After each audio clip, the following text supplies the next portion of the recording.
ভেৰগাঁৱৰ ৰজাগড়ত জুবিন ফেন ক্লাবৰ জুবিন গাৰ্গক স্মৰণ। ভেৰগাঁৱৰ ৰজাগড়ত প্ৰাণৰ শিল্পী জুবিন গাৰ্গলৈ শ্ৰদ্ধাঞ্জলি। ৰজাগড় জুবিন গাৰ্গ ফেন ক্লাবে অসমীয়াৰ হিয়াৰ আমঠু জুবিন গাৰ্গলৈ শ্ৰদ্ধাঞ্জলি জনোৱাৰ লগতে ৰাজহুৱা আদ্য শ্ৰাদ্ধ অনুষ্ঠিত কৰে।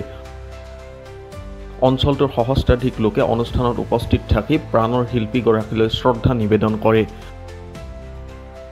বন্তি প্ৰজ্বলন, নাম প্ৰসংগৰে সম্পূৰ্ণ মাংগলিক বিধি বিধানেৰে ৰজাগড়বাসীয়ে আয়োজন কৰা জুবিন গাৰ্গৰ ৰাজহুৱা আদ্য শ্ৰাদ্ধ আৰু শ্ৰদ্ধাঞ্জলি অনুষ্ঠানটিত উপস্থিত থাকে জুবিন গাৰ্গৰ সহযোগী অভিনেতা পবিত্ৰ ৰাভা।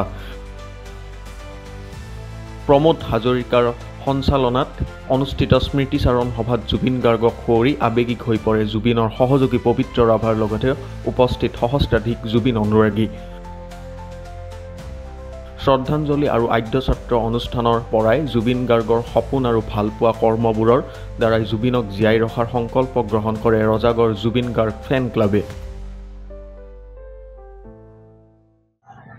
ৰজাগড় জুবিন গাৰ্গ ফেন ক্লাবৰ উদ্যোগত এদিনীয়াকৈ দিনজোৰা কাৰ্যসূচীৰে আমি জুবিনদাৰ ৰাজহুৱা আদ্য শ্ৰাদ্ধ আয়োজন কৰিছোঁ। ক'বলৈ বেয়া লাগে যদিও তেখেত আমাৰ মাজত নাই যদিও আমি মৰ্মে মৰ্মে উপলব্ধি কৰিছোঁ। তেখেতৰ দি থৈ যোৱা যি পথ, সেই পথ আমি অনুকৰণ কৰিছোঁ আৰু উঠি অহা নৱপ্ৰজন্মই সেই একে পথকে অৱলম্বন কৰিব বুলি আমি আশা কৰিছোঁ।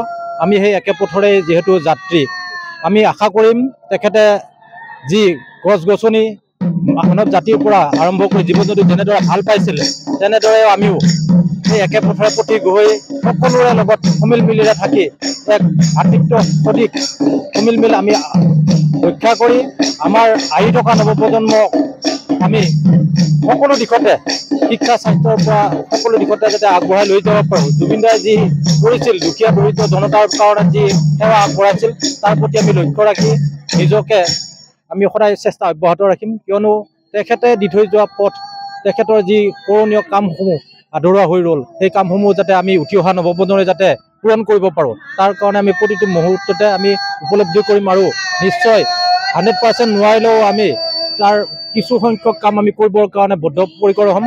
আৰু আজি দিনজোৰা কাৰ্যসূচীৰে আৰম্ভ হোৱা কাৰ্যসূচীসমূহত যিহেতু আমি গছপুলি ৰোপণ কৰিলোঁ, শ্ৰদ্ধাঞ্জলি অনুষ্ঠান কৰিলোঁ, আয়তীসকলৰ দিহানাম আমাৰ আৰম্ভ হৈ আছে ইতিমধ্যে, স্মৃতিচাৰণ সভা হ'ল। পৰৱৰ্তী সময়ত আমি নাগাৰা নাম সুদূৰ কামৰূপৰ পৰা ধনজ্যোতি পাটোৱাৰী নাগাৰা নাম আৰম্ভ কৰিব, তেখেতসকল আহি আছে।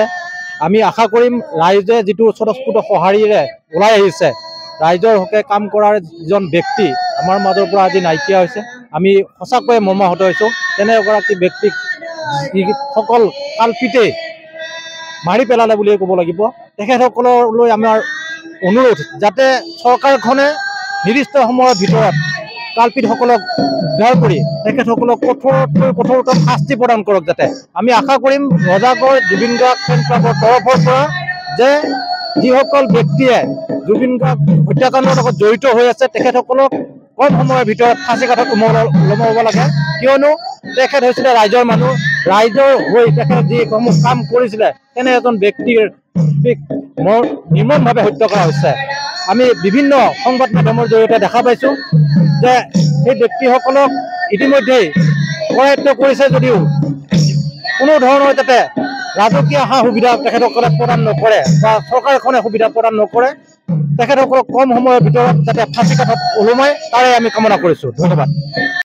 হয়, আজি আমি ৰজাগড় জুবিন অনুৰাগীসকলে আজি তেওঁৰ যি আদ্য শ্ৰাদ্ধ ৰাজহুৱাভাৱে আমি আজি অনুষ্ঠিত কৰিছোঁ।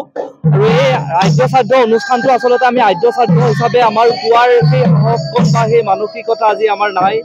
এই অনুষ্ঠানটো আমি শ্ৰদ্ধাঞ্জলি হিচাপে যিহেতু আৰম্ভণি কৰিছোঁ, আৰু এই শ্ৰদ্ধাঞ্জলি অনুষ্ঠানটোত আমি ৰাতিপুৱাৰ পৰা তেওঁ যিহেতু নাহৰ ভাল পাইছিল, নাহৰক তেওঁ যিহেতু প্ৰত্যেক ঘৰ মানুহৰ ঘৰত তেওঁ নাহৰ গছ ৰোপণ কৰিব দিছিল, আৰু প্ৰত্যেকজোপা নাহৰ গছৰ তলত জুবিন গাৰ্গক তেওঁ পোৱাৰ যিটো হেঁপাহ তেওঁ কৈছিল, আৰু সেই হেঁপাহক আমি আৰম্ভণিতে আজিৰ কাৰ্যসূচীৰ আৰম্ভণিতে আমি জুবিন গাৰ্গ দেৱৰ এই পবিত্ৰ স্মৃতিত আমি গছপুলি ৰোপণ, নাহৰ গছপুলি ৰোপণেৰে আমি অনুষ্ঠানটো আৰম্ভণি কৰিছিলোঁ। দ্বিতীয়তে আমাৰ জুবিন গাৰ্গদেৱৰ প্ৰতিচ্ছবিত মাল্যাৰ্পণৰ পৰা আৰম্ভ কৰি শ্ৰদ্ধাঞ্জলি অনুষ্ঠান আমি আয়োজন কৰিছিলোঁ।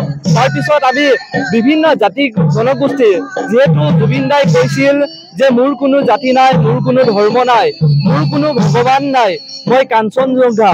আৰু এইদৰে যিহেতু জুবিন গাৰ্গে প্ৰত্যেকটো জাতি জনগোষ্ঠীৰ মাজত তেওঁ মিলি ফালে এই একতাৰ বান্ধোনেৰে আছিল, আৰু সেইবাবে আজিৰ এই অনুষ্ঠানটোত স্বতঃস্ফূৰ্তভাৱে বিভিন্ন জাতি জনগোষ্ঠীৰ ধৰ্মীয় কলা কৃষ্টি আজি আমাৰ এই শ্ৰদ্ধাঞ্জলি অনুষ্ঠানটোত আজি অংশগ্ৰহণ কৰিছে।